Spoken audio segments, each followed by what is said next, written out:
Our first speaker today was just announced as a member of USDA's newly formed Equity Commission, Toni Stanger-McLaughlin. Toni is a citizen of the Colville Confederated Tribes, serves as Chief Executive Officer of the Native American Agriculture Fund. Mrs. Stanger-McLaughlin has compassionately worked in agricultural law and policy for many years. Before being named as the CEO of NAAF, she served as NAAF's first director of programs, where she assisted the development and delivery of millions of dollars of NAAF philanthropic investment in tribal food systems. She started her agricultural career working in the United States Department of Agriculture headquarters in Washington, D.C., within the Office of Civil Rights. She was engaged in the settlement of civil rights and access to credit claims on behalf of American Indian farmers and ranchers, and keeps Eagle Nation class action litigation.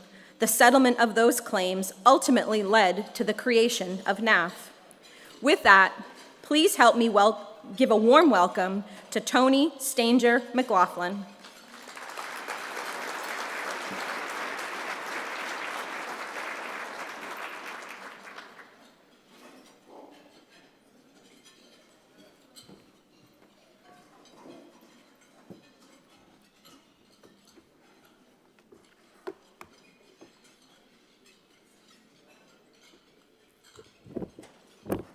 Uh-oh, I just got here and I already broke something. Sorry. Til hast isquinshooten, sutitqua el siape isquinshooten, Toni Stanger-McLaughlin. Hello and welcome. I am so honored to be here, and thank you, Michael, for inviting me to be a speaker this year.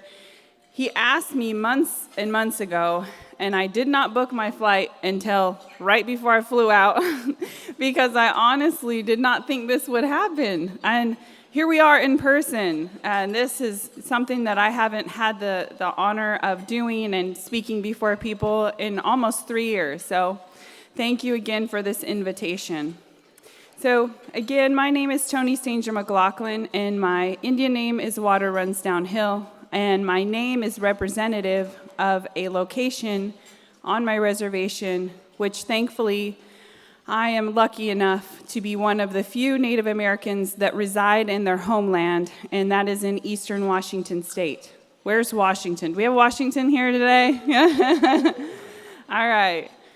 Well, I'm going to do, I've got a few minutes here, so I'm going to tell you a little bit about what we do, because the work that we do at the Native American Agriculture Fund, it complements the work that you do within your communities. The Native American Agriculture Fund, as stated in my introduction, is a result of the Keepsiegel v. Vilsack litigation that took place in the beginning of the first part of the Obama administration during Vilsack's first term as secretary. The results of that class action, those violations being denial of equal credit through the Equal Credit Opportunity Act, and those farmers and ranchers that experienced that had experienced it for the entirety of my lifetime and prior to that. But when I got to the Civil Rights Office in USDA, one of the first cases that was presented before me was filed in 1979, and that's when I was born. And the fact that I was an adult who had graduated law school and was now sitting before this case was astonishing to me. And it is with great honor that I am now going to serve on the Equity Commission, and I hope to remedy more of those cases and issues and make sure that we don't have to face that again. But the benefit of this class and the settlement is that now NAAF is operating, and our sole goal is to support our eligible entities and advance agriculture for all. Our mission includes healthy lands, healthy people, and healthy economies. A little overview of who we are. Again, we have the blessed job of giving money away, and I was telling Michael that is one of the nicest jobs you can ever have, because all of a sudden you're everybody's friend. But it's all in good, and we are supporting now in our third year over 318 current grants, Our grant cycle launches on April 1st, and I'm going to show you a slide here that correlates to conservation work. We are granting in 27 states right now, and we hope to be in every state in some capacity because our eligible entities include nonprofits, educational institutions, including primary school all the way through college, tribe, including state-recognized tribes, and CDFIs, Community Financial Development Institutions. And you don't have to be Native American to apply. As long as what you're working towards is going to serve Native Americans, your entity is eligible to apply for our grant cycle. One of the foundations of the work we hope to do beyond grant making is in making sure that every American has access to agricultural infrastructure, and we have a plan for that. Many of you might live in states where your tribal governments are now a backbone of rural America. Tribes exist in the rural of rural. And we are oftentimes the heartbeat of those rural economies. We have grocery stores, police force, healthcare facilities, and water and other types of infrastructure that not only the Native Americans in that community rely on, but the general population rely on. And it is our desire that by advancing agricultural infrastructure in rural tribal communities, we can expand our reach and support our neighbors, both native and non-native. This vision document is on our website. I'll be going through some more slides on that later. Here's a list of our current grantees that are exercising some type of conservation. This is in climate-smart agriculture, in agricultural infrastructure development, data research. So take a look at where we're at now, and if your state's not there, or if you see a dot in your state and you want to know more about them, we can provide you a list, and we have that current list on our website right now of all of our former grantees, but we can make introductions on your behalf, because again, a lot of this work will complement what you're currently doing.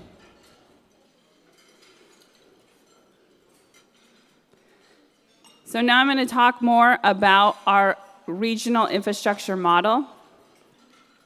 I know a lot of you come from maybe generations and generations of farming and ranching, but our tribal communities here are the original cultivators, the original land stewards, as the Intertribal Agriculture Council is now using that motto. And as the original land stewards, we want to make sure that our partnerships include everyone else that's working in this space. We are going to be here, hopefully, for generations to come, and we want to make sure that those generations that are coming have the same opportunities that we had, and we want to hand them down land that is healthy. In order to do that again and to stand up conservation practices that support production practices, we need regional infrastructure. And we need to look at it differently than we have in the past. We need to make sure that the future of agricultural infrastructure is developed in the same method and model that we develop other infrastructure, roads and bridges. And again, when I talk about this as the Native American Agriculture Fund, this is not an idea for us alone. This is for all of you, and it will support your communities as well. That goes for unburdening the individual producers and our cooperatives and other associations, and providing a foundation where they have an opportunity for localized and regionalized processing, storage, distribution, and special programming. The regional hub model it has hubs and sub-hubs. And here's an idea of where these could potentially exist. There is a lot of funding out there right now in this space and in the climate space, and we would like to marry other projects with the projects that we have and make sure that if you're going after a USDA grant, include the tribal community that is within your state, or have the tribe pursue the grant as a primary, and your entity or a division of your state apply as a secondary or subcontract on those grants. If we can protect the dollar value within our communities, and our rural communities especially, by keeping production local, we will expand that value for not only those that are in the business production space, but all the other ancillary entities that exist that need support within a rural community. That is a local grocer, all the way down to babysitters, you name it. If you can expand the value of that dollar, because your producer doesn't have to, I'll use meat as an example. When you have to send your cattle to 3 or 4 different states, sometimes 12 states away to get processed and then come back to your community, you are losing money. Everyone is losing money. We want to keep that money within your community so that you know you're supporting your neighbor. And we want to empower you to be able to purchase from your neighbor. How much more does that meal mean to you when you know it came where it came from, and you know that it came from your friend or your family member? This agriculture, we often talk about this, especially in the tribal space. Many of you know that tribes engage in gaming. Not far from here is the Hard Rock Casino and the Seminole Tribes gaming facility. But many people don't know that at one point, the Seminole tribe was, I think, the 3rd largest cattle producer in this side of the country. Gaming is optional. Food is not. We all need to eat. And agriculture is also a space for huge economic development opportunities. And again, we want those opportunities in rural America, but I don't want to be biased. I know that there's now an urban conservation work in the making, and so it's for everyone, but in particular, reservations often exist in the rural of rural. Here is where those hubs and sub-hubs potentially could exist, and the stretch and reach they can have into every part of America. We have policy recommendations. We as a nonprofit cannot lobby, but we can educate, and we would like you to educate with us. And we want to make sure that the Department of Agriculture and the tribes we deal with, the Department of Interior, Bureau of Indian Affairs, that they know that this goal of ours, this vision for the future, is not ours alone. It's as neighbors with you as well. Again, rural populations, we know that we want to supply and we want to feed the world. That's often when people think about America or Americans, they think about the Wild West, they think about farmers and ranchers. It's a fabric of who we are. And Indian country is part of that. Native American tribes largely engage in agriculture. In some states, in Arizona in particular, upwards of 52% of those that identify on the agricultural census identify as either being Native American or operating on Native American land. This is an investment in all of our futures. It seems like a lot of money, but when you look at the federal budget, it's pennies compared to other facets of our federal budget. And this infrastructure could supply and support all of America and beyond. This is our contact information for the Native American Agriculture Fund. But before I leave, I want to ask a few questions, and you can raise your hand. So how many of you have worked with a tribe in your state?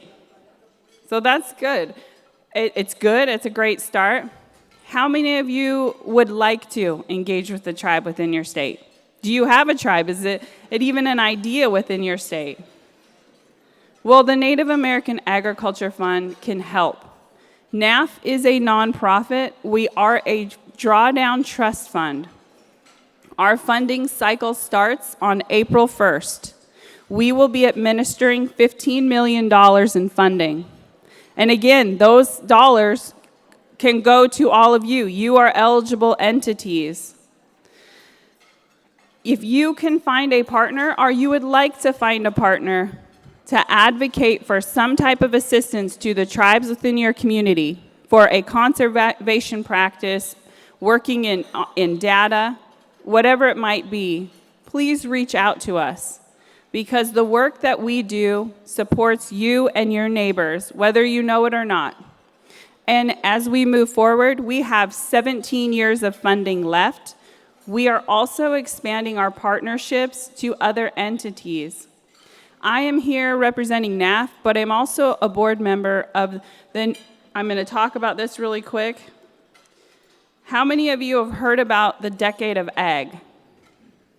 Well, the Decade of Ag is a goal that a lot of people are moving in this space right now, but the National Association, well, there's many associations that are moving in this space, but I would like to encourage you to make sure that the entities and the work that you support in this climate smart, because right now, climate smart, regenerative, ag, you name it, you see a key term out there, and somebody's trying to capture some dollars associated with that.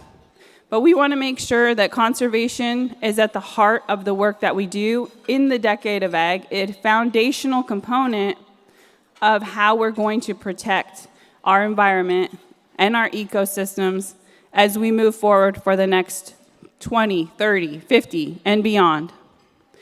The National Farmers and Ranchers in Action Group is putting forth the Decade of Ag, and they're asking others to pledge their support. And we have pledge pins. It's about honoring the harvest and planting for the future. I am a board member of this group, and they want to be at the center of this work, of this space. And they want to be able to provide to everyone concrete data. They want to be the source that you go to when you want information, but that can't be done without you. You are the boots to the ground. You are meeting with farmers and ranchers and other groups every day to talk about what's really happening. That's one of the reasons why I support this work, the National Farmers and Ranchers in Action, because a majority of their board, they're producer-led. Any policy that's put forth in this space needs to be put forth through the lens of those that are administering it every single day. And that's producers, our farmers, and our ranchers. So I want to thank you again for your time, and I want you to know that we are here as a partner. And that partnership is, maybe you don't know the tribes in your state. Well, thankfully, I have an amazing staff, and we have a far reach across Indian country. And when I say Indian country, I mean from Maine to California. And we can help you build those relationships. We can also help you before our April 1st launch of our next funding cycle, talk about what that project might look like. So we encourage you to engage with us and build these partnerships, because if we work together, we can make a difference.